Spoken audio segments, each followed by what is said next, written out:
also have with us the person of engineer Wisdom Enang, who will be joining us actually from Lagos State. He's going to be speaking on the aspect of his field from the oil and gas, where he'll be talking about how this has actually affected the supply and the availability of fuel, and as well as the prices in the country. Mr. Dr. Wisdom, good afternoon, sir. Hello, sir. Thank you so much for joining us. So, sir, let us hear your own view on this, because between Tuesday and now, the prices of fuel, from my standpoint, in Akwa Ibom State here, have soared with a whopping sum of about 200 naira, where fuel is now selling for 920 naira. What is the impact of this nationwide process on the availability and the supply chain in this product? I think it is very much expected that now there's a process, the supply works where, used to, distribute petroleum products across from Lagos Valley to Golden lands, all the way through to other parts of the country will be hampered. And remember, even before the protest, there was some sort of scarcity because in Lagos here, the people who were supposed to lift and distribute the products went there, but the NNPC told them to hang on that they were expecting products at the time. So, when you have the onset of a low scarcity meeting a very desperate situation, what that means is that it amplifies everything, and that is also, in addition to the fact that there are some sort of relaxed operating mode from the operators who are supposed to distribute these products and the marketers because of the ongoing protests. I mean, one of those things is that no one wants to go to halfway. And if you know your route is going to be hampered or sort of there's going to be an impedance from the protesters, then the chances are that those that are distributing this here will be less enthusiastic about distributing the fuel all over. The other thing that we need to understand is the fact that a lot of the people that are selling the fuel are betting or banking on some sort of scarcity, and so they have lost their products, saying, what if I can sell this product for more expensive? It means I'll have a better profit margin. So there's an artificial scarcity part of it, because they're sensing this sort of scarcity going around, and they're thinking, definitely we can lock it up, take advantage, and catch out of the crisis. So none of these things have resulted in the price surging by almost 200 naira, like you just confirmed. Okay, now you're saying the artificial scarcity is not as a result of non-availability, but security concerns during distribution. Right, yes, I mean for the most part. But there's also availability crisis that has been caused by, let's say for example, people in the sellers in New York who of course have an inventory that is worth a week. But then they would rather create the artificial scarcity that is much more localized, and that way, if they create the artificial scarcity, they can increase the price and cash out of this short prices that we have. So there are structural issues nonetheless because of the hampered route. But there are also issues that have to do with a human-created artificial scarcity, which we always expect anyway when it comes to scenarios like this. Okay, so what can be done to cushion this crisis, this scarcity? What can be done to cushion it?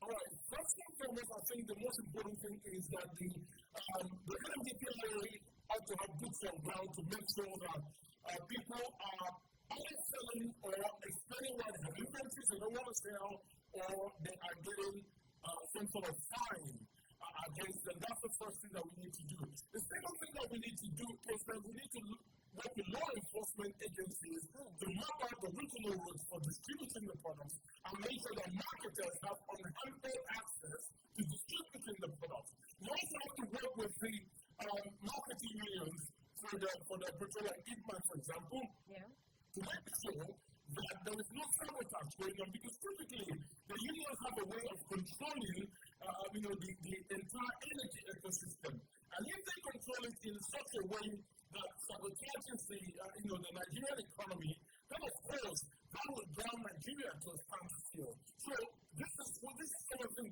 got to have a multiple approach where we're talking to different people, but we're also addressing the structural concerns that has to be with making sure that distribution goes on unhampered. Now, to also ask, I'd like to know how soon can we expect normalcy, or we're supposed to give it a little bit of time before things get back to normal? All right, so there are two things. Now, the availability of petrol itself, which as I said, happened way before we had about a week before we even had the crisis from the protest. So that one is currently being addressed because the ships are coming to berth. But when it comes to how long we're going to see it being addressed from a distribution standpoint, I would say in about 3-4 days, because I know the NNPC is working to make sure that the people that are licensed to lift and distribute products are actually doing so. And I know the protest is just at the moment, because it is still gathering momentum, but still a fear of the unknown. And that's why I say so. None of those routes have exactly been hampered in a way that would completely distort a region like the South from having, petroleum products. However, as we begin to observe, and we see that there's some sort of patterns and there's some kind of logic to the protest, and so we can reach a middle ground and make sure that those routes are not hampered, and then we have a clear route for the inflow of products. So I'll say, give and take about a week, we still have no ways to return. Okay, thank you, sir. And sir, there's been calls recently, usually with the commencement of the protest, for a reversal of the fuel subsidy. What's your opinion on that? I think, first and foremost, the fuel subsidy removal was apt. And I think I'm going to state something categorically. The fuel subsidy was apt, but the problem was removing fuel subsidy and the flotation of the naira without the right consequence analysis. A consequence analysis will tell us on a broad spectrum of the best and the worst case scenario what the government plans to do if things go bad. Remember, when you're dealing with risk management, the idea is to either eliminate the risk or reduce the consequences of the risk to as low as reasonably possible. Now, what you tend to find is with removal fuel subsidy, and the government in the renewed agenda, which I have read, was backing that with the removal of fuel subsidy and the flotation of the naira, that the naira would be between 500 to 600 on its fair value. However, that hasn't happened. And the big question is, what next? The big question is, how deterministic was the government in planning for these scenarios where the intent is not matched by the outcome? And that's the biggest problem. So when you're talking about the removal of the fuel subsidy, it was apt. What was not apt was the mitigation plans or the lack of it that was not in place before the removal of the fuel subsidy. But the fuel subsidy was needed to remove. What are the things that needed to be put in place? In the short term, we needed to put measures like free transportation options for people, of course, of the lower economic class. We also needed to have alternative fuels being really, really deep in and consumed before we talk about fuel subsidy removal. And when we talk about fuel subsidy removal, we also had to have strengthened our policy, in which case I would have done with a money float, not a complete flotation of the naira.